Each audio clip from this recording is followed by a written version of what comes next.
ना हम किसी से डरते हैं और ना किसी को डराते हैं, क्योंकि हम सच्ची खबर दिखाते हैं। वॉइस ऑफ इंडिया नंबर 1 को सब्सक्राइब और लाइक जरूर करें। आजकल एक बड़ी हेडलाइन चल रही है कि रूस से आए हुए सस्ते तेल की बदौलत भारतीय कंपनियों ने बम्पर $10.5 बिलियन मतलब 900 अरब रुपए के करीब करीब की बचत की। अब सवाल यह है कि इसमें आपको क्या मिला? क्या आपके पेट्रोल और डीजल के दाम कम हुए? और उसका जवाब तो हम भी जानते हैं कि वो ना है। तो समझना जरूरी है कि तेल का खेल चल क्या रहा है। तो सबसे पहले दो चीजें समझ लीजिए। ऑयल जगत में दो तरह की कंपनीज होती हैं, upstream and downstream. Upstream companies होती हैं जैसे कि ओएनजीसी, ऑयल इंडिया, रिलायंस भी अपस्ट्रीम कंपनी है। रिलायंस डाउनस्ट्रीम में भी है। इसके अलावा आईओसी, एचपीसीएल, बीपीसीएल, ये डाउनस्ट्रीम कंपनीज होती हैं। ये जो कंपनीज हैं, अपस्ट्रीम कंपनीज जो हैं, ये तेल खोजती हैं, ये एक्सप्लोरेशन करती हैं, सी में, लैंड में, हिल्स पे ये तेल खोजने का काम करती हैं। जो तेल कच्चा आता है उसको प्रोसेस करने का, उसको रिफाइन करने का काम ये कंपनीज करती हैं। ये बाजार में तेल बेचती हैं। ये तेल पेट्रोल बनता है, डीजल बनता है, एटीएफ बनता है, जो एविएशन फ्यूल होता है, ये काम ये कंपनीज करती हैं। अब आगे की बात सुन लीजिए।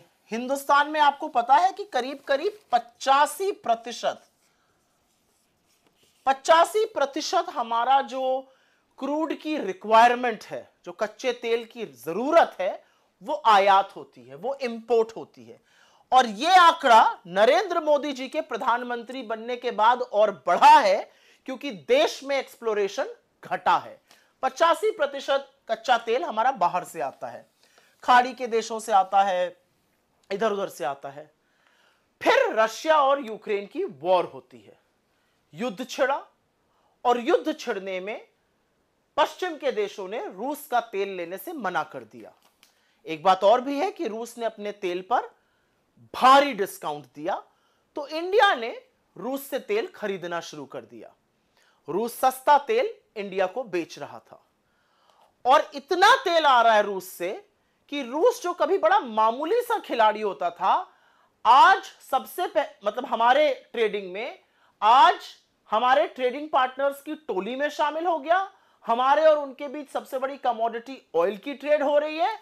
और तो और वित्तीय वर्ष 2023 में और वित्तीय वर्ष 2024, यह आंकड़ा याद रखिएगा, रूस से आया हुआ तेल वित्तीय वर्ष 2023 में 21.5% था सारे आए हुए तेल का, और यह संख्या 2024 में बढ़कर 36% हो गई।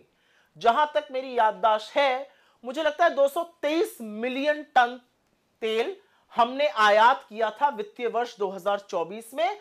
उसमें से 36% अकेले और अकेले रूस से आया था। एक बात और भी है कि रूस जो है, तेल जो हमें दे रहा है, वो बाकी जगहों से आ रहा है, वो 10 से 12% उसका दाम कम है। रूस हमें कम दाम पर तेल बेच रहा है। रूस की देखा देखी और भी देशों ने हमें डिस्काउंट दिया। ईरान ने दिया, सऊदी अरेबिया ने दिया, जहां से हमारे जो ट्रेडिशनल हमारे सप्लायर्स रहे हैं कच्चे तेल के, उन्होंने भी डिस्काउंट दिया। अब आप ये सोचेंगे कि 10 से 12% अगर दाम कम आ रहा है तो इसका फायदा किसको पहुंच रहा है? क्योंकि आपको तो नहीं पहुंच रहा है, आप तो अभी भी पेट्रोल और डीजल के वही दाम दे रहे हैं। तो फायदा पहुंच रहा है 5 कंपनियों को, IOC, HPCL, BPCL, Reliance industries और नियारा एनर्जी। इन लोगों को फायदा पहुंच रहा है। इन्होंने रूस के सस्ते तेल से, केवल अभी मैं खाड़ी के देशों के डिस्काउंट वाले तेल की बात नहीं कर रही हूं, सिर्फ रूस के सस्ते तेल से इन 5 कंपनियों ने $10.5 बिलियन, फिर से पढ़िए इस फिगर को, $10.5 बिलियन मतलब 900 अरब रुपए की बंपर बचत की है। पर आपके बिल क्यों नहीं कम हुए? आपके बिल इसलिए नहीं कम हुए क्योंकि सरकार ने लगातार 13 बार एक्साइज बढ़ाई, और वो वाली बढ़ाई जो राज्यों के साथ साझा नहीं होती है, 3 बार मात्र घटाई, डीरेगुलेशन तो यह कहता है विश्व मार्केट में कच्चा तेल महंगा है तो आप ज्यादा देंगे, सस्ता है तो आप कम देंगे। लेकिन जब सस्ता होता है तो आपको राहत नहीं मिलती है। आपकी जेब पर लगातार डाका क्यों डाला जा रहा है? तेल के नाम पर मुनाफाखोरी कुछ कंपनियों को करने दी जा रही है, लोगों को राहत क्यों नहीं पहुंच रही है? सरकार क्यों मिडिल क्लास को, पेट्रोल डीजल यूज करने वालों को दुधारू गाय समझकर उनका शोषण करती है? यह मुनाफाखोरी नहीं तो और क्या है? यह आपकी जेब पर डाका नहीं तो और क्या है? रूस से सस्ते तेल में लोगों ने बचत की $10.5 बिलियन, 900 अरब रुपए की। आपने 9 नए पैसे की बचत की है? सोचिएगा जरूर।